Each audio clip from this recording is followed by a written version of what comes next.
oh, the statue is so powerful, it doesn't want to leave this place. They tried to steal it more than one time. They said that once they found it like with people trying to get her out of here, out of the village, but they couldn't, So this is the story of the powerful Kumari. Very powerful goddess here. She doesn't want to leave this place. Don't come here and try to steal her. Like all those hippies, those damn hippies that came here and stole a bunch of stuff from Nepal. Don't do it. She doesn't want. She's gonna curse you guys. Okay? So let's see the Kumari. So I'm here at the palace where the Kumari, the living goddess of Patan, resides. So I'm gonna visit the Kumari, we're gonna see the Kumaris. We couldn't actually film inside there, but I got this picture of me receiving blessings from the Kumari of Patan. We are living here, the Kumari's house. Lalitpur Kumari's house. There is one Kumari at every city, is that it? Yes, and also there are 12 Kumaris around the whole Kathmandu Valley. The Kumari is the living goddess of Patan. Huh? So a girl, she's chosen to become the Kumari. And she has to have some attributes, and then when one girl has her period, then another girl has to come, because Kumari means virgin. So she's a virgin girl, and she's actually worshipped by Hindus and Buddhists alike. So for the Hindus, she's like the avatar of a fierce goddess. But for the Buddhists, she's a compassionate goddess. So this is one more example of the syncretism between Buddhism and Hinduism that happens here with the Kumari, the Kumari practice. So we just met her. She's a teenage girl right now. So, she's probably gonna have her period very soon, and they will have to choose another Kumari. And she lives in this palace. Let's show you guys the palace. The whole palace has lots of details in wood carvings. There's Buddhist iconography. There's Hindu iconography, so you can see stupa there. You can see Buddha's murtis here. Look at this portal here. How awesome it is. Look how colorful is the lions and everything. Very beautiful place. We have this praying wheel over here, so let's turn the praying wheel. Oh,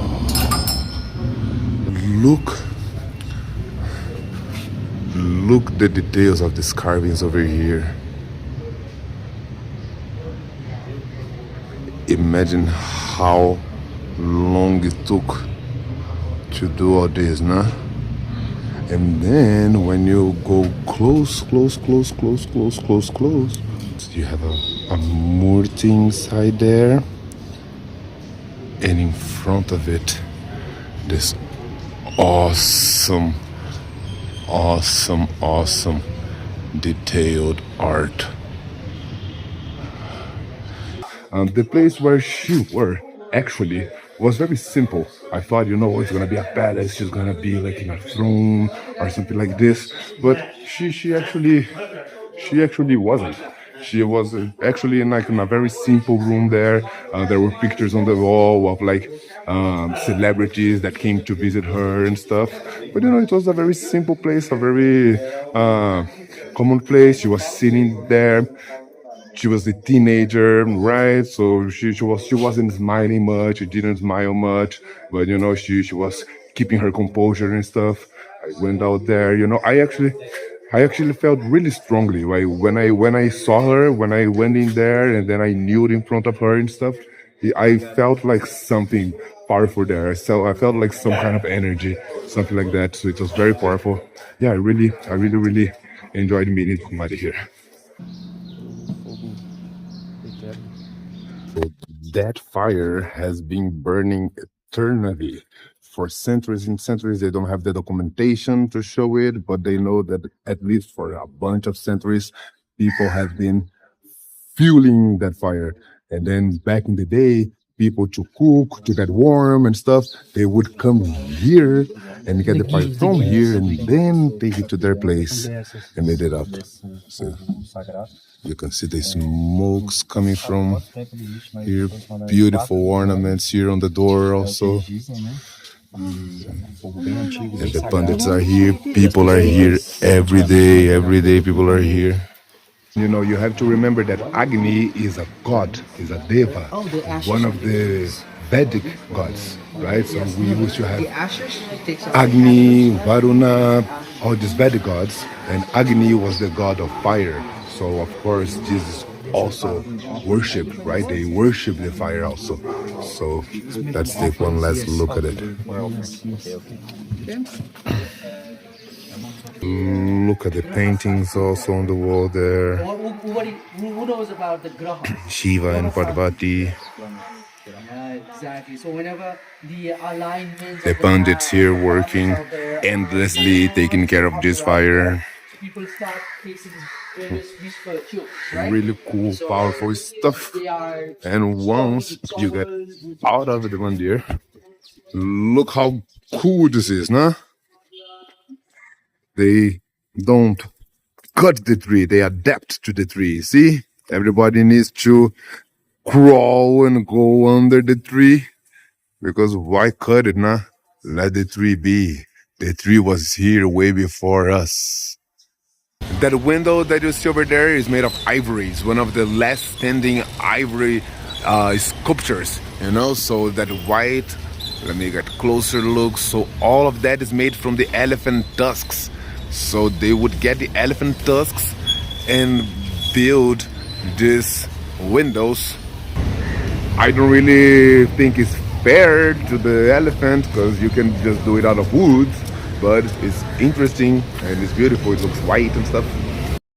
And in front of all these mandirs and palace and stuff, you have like just protective lions, right? And check it out. One is a male lion and the other one is a female lion. Even though she has like the hair, not because from what I understand, the female lion, she doesn't have hair, but here they made it with hair. We are in Patan Museum right now, and this is the king's court, right? So this used to be a palace, and then like here's where they would have like the celebrations and stuff. This pole there, they probably did like animal sacrifice over there. And then, but what's cool about this place is that, check out all the sculptures around here, like on the ceiling, it was all painted back in the day. So now the paint has vanished a little bit, but you can still see some pigment. You see like this has some green, this other here has some blue, but imagine how colorful and beautiful it used to be, nah?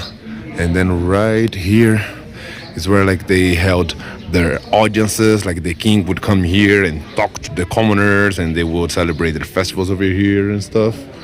And yeah, very beautiful place. Like aesthetically, Nepal is amazing, right? Aesthetically, like it's hard to compete with this. Check out this golden murti here. The tortoise where she's stepping on. So cool, so beautiful, bro. Bro, this tortoise looks real. Looks real. Check this out. This is called a makra. It's like a mythological beast, and then is like a combination of different animals. So you have like the trunk of the elephant, and the face is like a wild boar or something. The feet is like crocodile feet.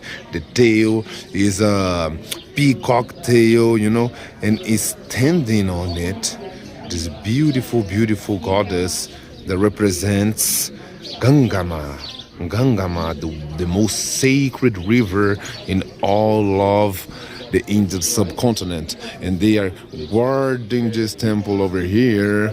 On the other side though, you have like this one stepping on a tortoise. This is Yamunama, another one of the sacred rivers of the Indian subcontinent. So they are guarding this door because you are supposed to purify yourself before going into the temple, but because you know there are lots and lots of people, so most of them or many of them couldn't like go to the river to get purified. Those statues here, they would represent those rivers, so they could like touch the statue there and be purified by the murtis instead of by the river itself. And you see that some of them are like brighter than the others, right? Because these smaller ones, they are actually replicas because they were stolen. And then I thought like it was stolen back in the day, you know. But no, it was stolen like in the 60s and in the 70s, bro. All those hippies, they were coming here, smoking hash and stealing stuff. Damn, bro, give back the things that you stole from Nepal.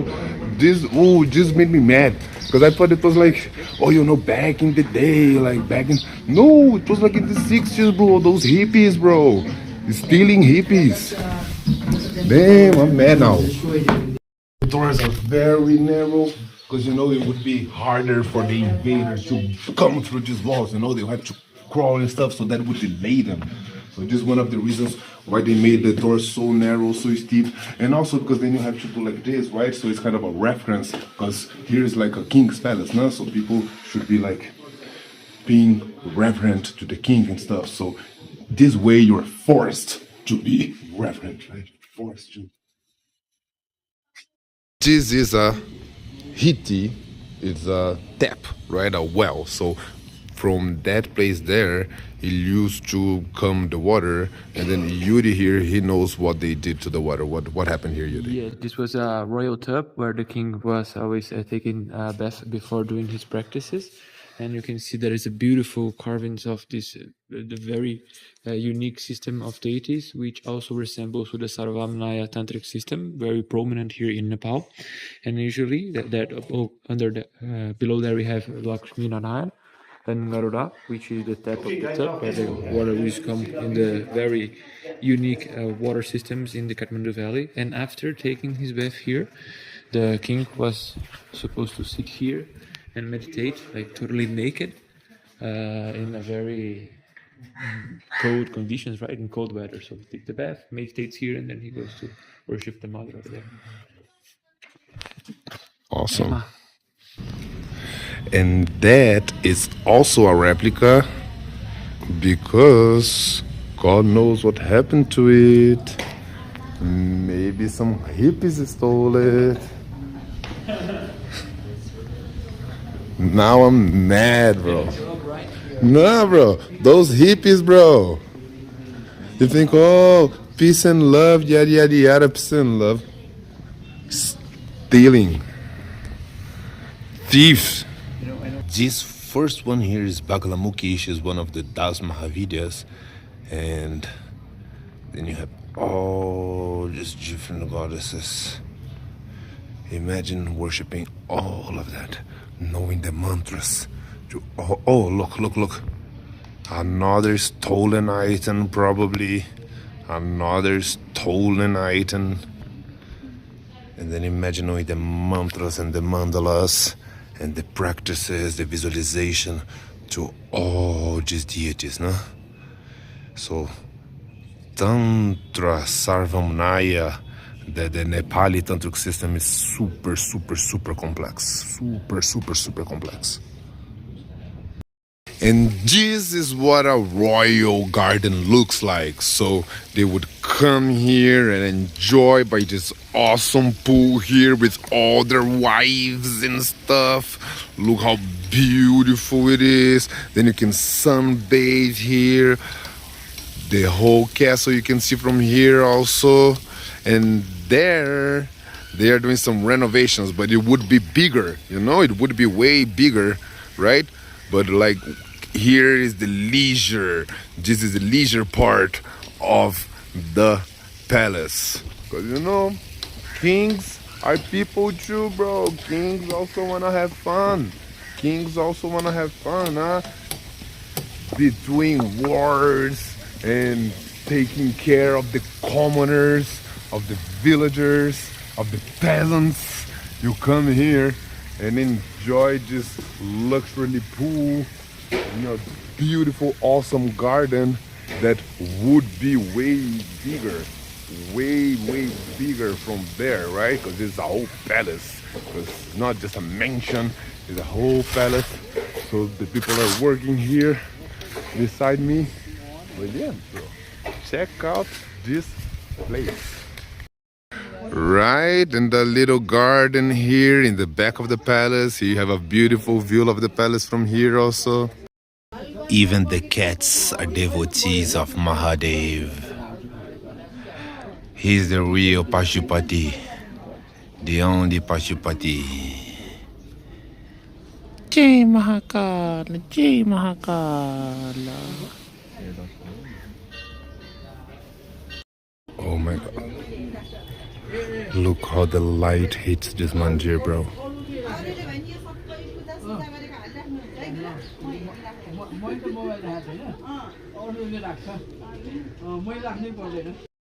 We are in Patan Durbar Square, and you can see there are lots of renovations going down. So this temple that was here, it fell down on an earthquake.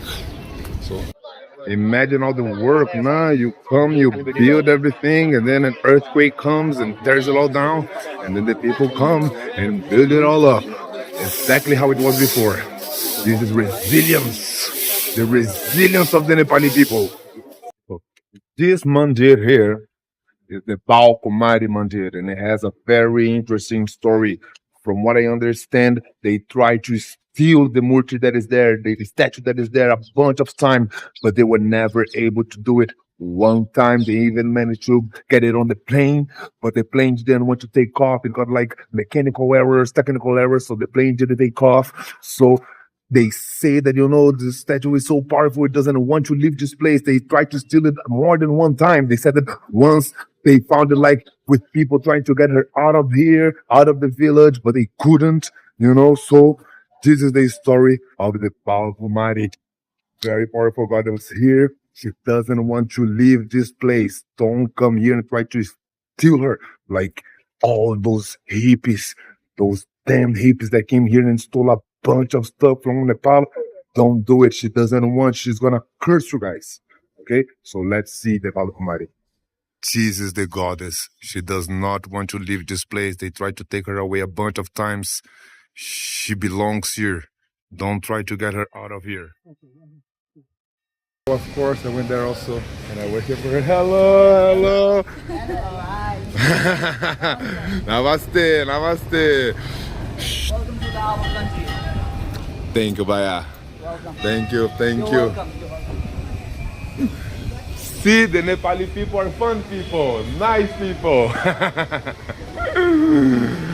See, come here to Nepal, enjoy the people. The people are nice, the people are fun, smiley people, very spiritual place, very powerful place. Really enjoyed coming here. So this is the last stop at Patan. Oh, check this out.